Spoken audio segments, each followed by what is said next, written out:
Hi, everyone. Welcome back to Bufnagle the podcast, where we explore entertaining and enlightening discussions of the adventure of life and all things good. From science and technology to history and philosophy to leadership and success. We hope to give you a better understanding of the world and skills for everyone to pursue their own adventure.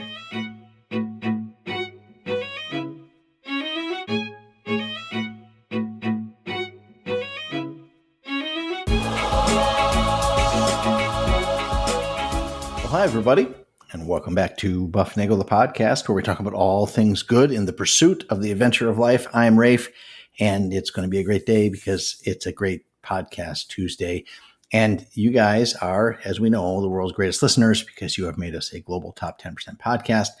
Remember, you can reach us at bufnagle.com. Remember to share the love, share the buff, give us a 5-star review, subscribe, hit like, all those things that you can do for me will be reflected in the things I can do for you. Remember to tell a friend to listen, and you will get a free episode.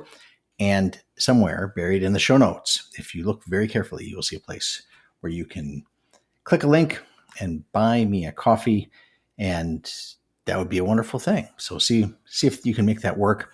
See if the link is there, if it's live or if it's faking it. Hey, Today's episode is kind of a bunch of little thoughts together. I guess it's a number of thoughts that are tied with a common theme, and that theme is boundaries. So I think these kind of tie together because they were a number of things that hit me at the same time and have become pertinent in today's show. So I think in general we don't. At least Americans don't. At least the Americans I know don't. We generally don't like boundaries. Right? We don't like people telling me what to do.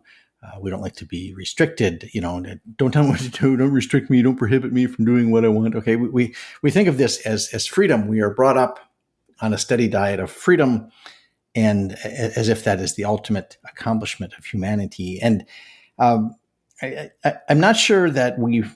The old concept of freedom and the newer concepts of freedom are not necessarily the same thing. I think what we really, what people seem to really want is license, and that may or may not be a good thing. But freedom is not quite exactly the same for that. I think you cannot truly be free unless you actually are bounded, and I'll approach this like from the first step. If you want to succeed at something, you must be disciplined. All right, you have to reject those things that are not in line with what you really want. You are not free, for example, to play the piano unless you commit yourself, unless you fetter yourself, you bind yourself to your task. Okay, those are boundaries that you are setting for yourself so as to be free to play the piano. If you are a terrible piano player, you're not free to do a great thing like that unless you take the time to make yourself not a bad piano player, right? So in order to do that, you must bound yourself. You must bind yourself to certain things, and that means that there are boundaries on you. You have to set up boundaries between those things that are opposed to your freedom and those things that are consistent with it. Okay, all excellent things require habits to be developed. These habits exist within boundaries, and these boundaries are not oppositions to your freedom. Rather, they are essential to obtaining it. So that's the first thing is this virtue concept and boundaries is that virtue requires boundaries. And so the goal shouldn't be absolute freedom with no boundaries. It should be you should be free to do the things that are right and good. Sometimes we look across boundaries and we say, hey, the grass looks greener over on the other side of that fence. I would like to be on that side of the fence, right? Sometimes we say that. And sometimes it's even worse. You might say, wow, the grass is green over there as well as it is here. And I want both of these shades of green. So I think I'll take this fence out. People either take the fence out and then they try to get both, or they jump to the other side. And both of those are involve boundaries and eliminating them or not respecting them. So, that's not going to work for you. You may want to go to the party tonight, but you also want to get a good grade on the test tomorrow. You might want the hot fudge sundae, but you also want to maintain your youthful figure. Sometimes the boundary is there to show us our limits. G.K. Chesterton has written that before we tear out a fence, we should really investigate why it is there. Be careful in trying to get too much. There are limits, There are things that are there. If you listened last spring, we talked about the speed of light. There is a limit. It's 3 times 10 to the 8th meters per second, and that is that's an absolute, man. You're not getting by that one. So that's virtue. Art is the next thing. Art. My daughter Olivia says creativity without boundaries is just noise, and mostly she uses that statement in the context of art. And I think if you are to be an artist, you have to have boundaries. You can't work without boundaries. How do you do with 16 colors in your Crayola pack? And what about 8 or 4? Or can you do your drawings with just a single pencil? And which of those things require more expertise? Now you could, people will make the argument, and I'll hear it. They'll say, well, I can do better with 16 than you can do with 1. I was like, okay, great. All right. I want you to work at improving your creativity and your technique so that you can use those media to produce the best thing that you can produce. Restrictions and boundaries on our palettes and on our media require us to stretch our creativity in order to produce excellence. Okay, so how do we express the human condition, a fundamental purpose of art, a condition that is nothing if it is not somehow or sometimes excruciatingly painfully bounded? I mean, that's the whole lesson of life, isn't it? That life is bounded, right? I mean, how do we express this human condition in art? How do we express it if the artist is not also bounded? If you are not restricted in how you represent the human condition, then you are not representing the human condition. So it doesn't even make sense to think about an unbounded art endeavor. Think about the medium for your art, whatever it is that you do it, and how do you express the thing you are trying to express within that medium? Who would think that you could create the essence that is in Michelangelo's Pietà, the sorrow of Mary for her lost son and the sorrow of all of us for the death of God? Who would think that could be expressed in a rock with a hammer and a chisel? Right? But Michelangelo's greatness allows it to be revealed in that rock. Okay. Those boundaries force us to develop a full sense of creativity. They allow us to hone our skills. The boundaries are necessary components of that activity. Old cities had boundary conditions that needed to be met. Walls and moats and other such things kept out the bad guys, but they cannot, these cities cannot be ginormous, right? Because then you cannot deal with all the issues that you have inside a city with food and waste and housing and such, right? So there's a limit to how big this contraption can be. Look at ancient Rome trying to defend an empire out to halfway up the British Isles. It is tough to maintain that necessary boundary when the area that you have to defend gets too big. Societal boundaries, cultural boundaries within cities keeps people centered. Okay, if you are too radical, if you are outside the cultural norms, you will get kicked out of these cities. We cannot tolerate everything. There have to be boundaries to people's behavior, and these cities set restrictions on that. Now we can argue, and I will gladly entertain any of them, that where those boundaries should be. But I will not argue that there cannot be boundaries. And there are certain things that are they're considered out of line. And all civilizations, all cultures do these things. Cities developed these boundaries, both physical and cultural, to maintain their survival, their civilization. And like I said, they can't encompass everything. There have to be limits. Now, if you wanted to live by yourself in old times, and move away from others. You could try to do that, but there were no boundaries once you did that to protect you from those things that are on the outside. As we like to say, nature out there wants to eat you. The bad guys want your stuff. Okay, and if you're out there by yourself, that's a very difficult thing to do. Getting the things you needed, if you were out there, was really quite an effort. Pa could load up the wagon, hitch up the horses, and ride to town to get provisions, but that can be a long and dangerous ride. Civilization requires boundaries. One of the big boundaries for cities in the past was the difficulty in traveling long distances rapidly. Cities must be small enough in size to allow almost all of your daily needs to be done within walking distance of your domicile. And at least that's how it was for a long, long time, up until, well, I guess to say a modern age has produced more speedy transit. Okay, cultures developed ways to deal with these boundaries. They had gates to control traffic in and out, markets and town squares for commerce and community, shops beneath and homes above, shared resources like water acquisition and waste removal. All these things were developed to deal with these were systems that were developed to deal with the fact that there are boundaries on how we live.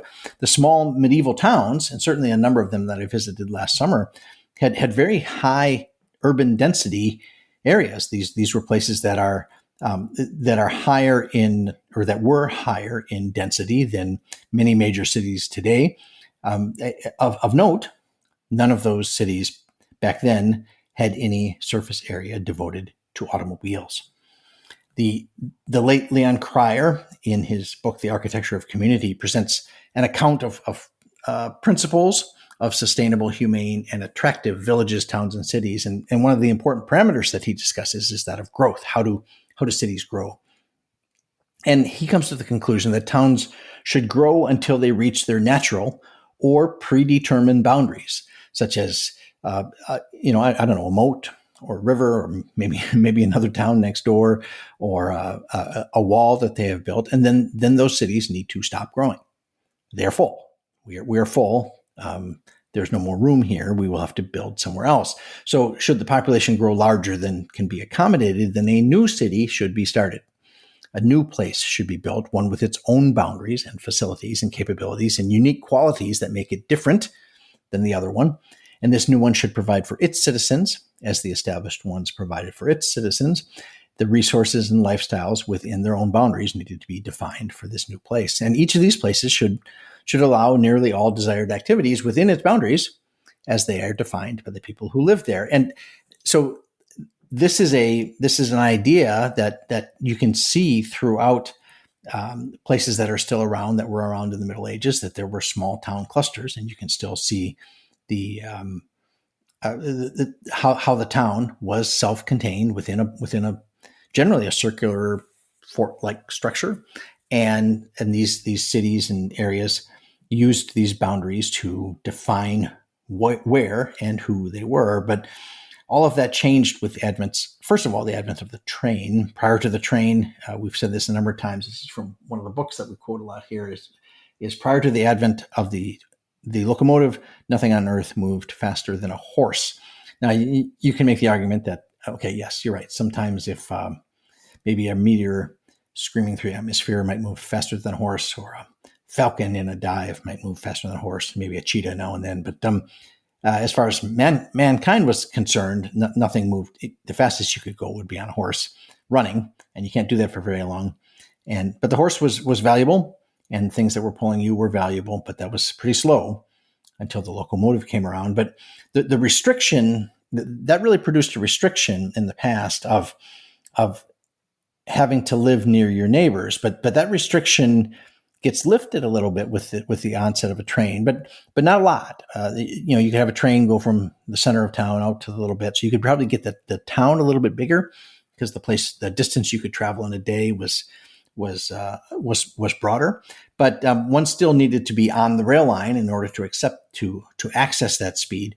And so from about 1850 or so until 1900, not much really changed that way. There were still lots of small towns all over. They were now connected not only through rivers, but also through rail.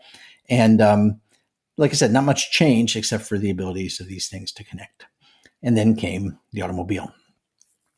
And it allowed you to go anywhere really fast, right? And it can carry stuff, and you could go anywhere. The restriction that had built human scaled villages with people living their lives with most of their needs close by, that restriction was lifted with the advent of the automobile, and people noticed this, right? You want to live away from your work? You can do that, and I can sell that to you. You want to live away from the hardware store and the food supplies? You can do that, and I can sell you that. And you want to live far away from everyone else, but still be able to get the stuff that you need? Yes, you can do that. I can sell that to you. And people did just that. They bought what was sold to them. And of course, then came a number of things, with the advent of new transportation and communication and things, came zonings and freeways and urban sprawl, and a new restriction on the ability to live in these new places. And that new restriction is that you need to have a car. And then because you need to have a car, you need to build the city to facilitate the car. So we still have boundaries. We have urban boundaries, but they look different than they did before. Before, you had to live within the walls. You had to live by your neighbors. You had to get along. Now you can live anywhere you want, but you got to have a car. And you better build a way and have your governments and your infrastructure set up so that you can drive that car of yours. Okay, so Cryer has stated that these cities should grow through what he calls duplication, much like humans make new humans. We don't grow by just getting bigger and bigger and bigger.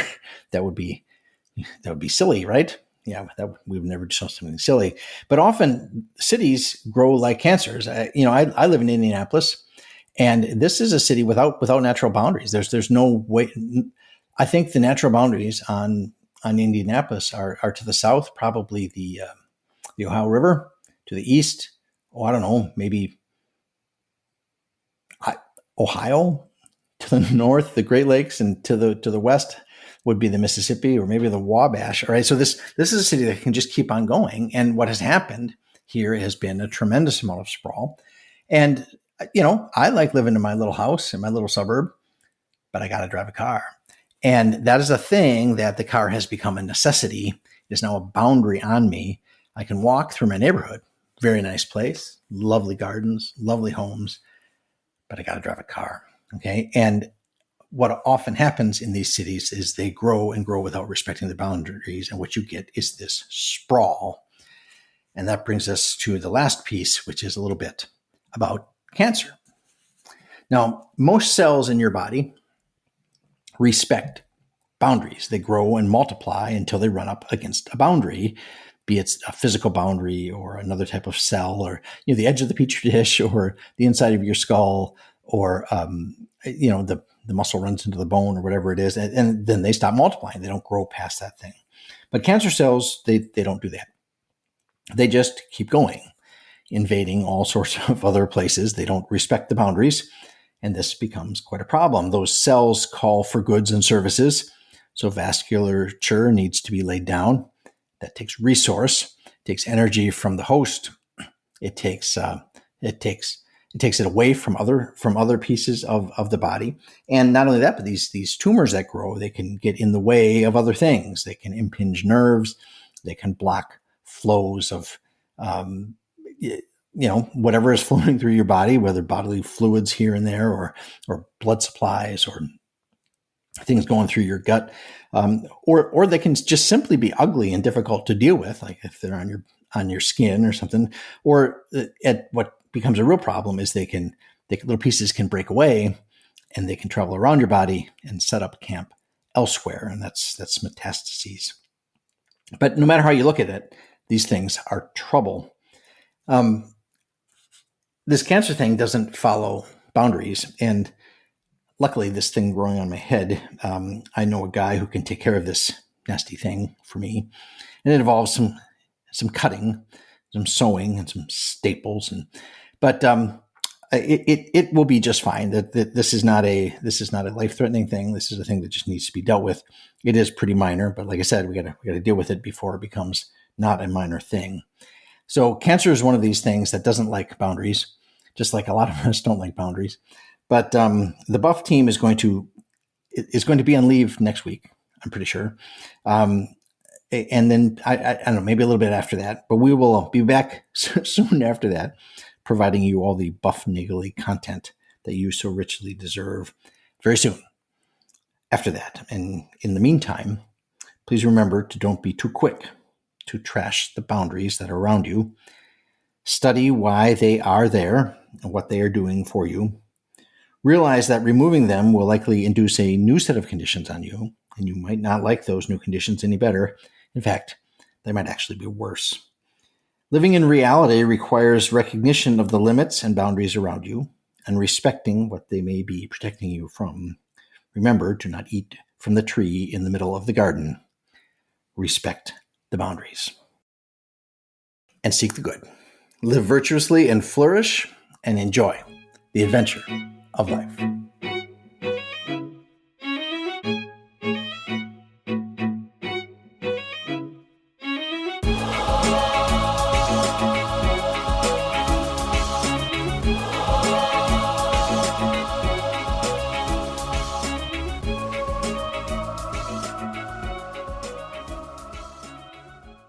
It's going to be a great day.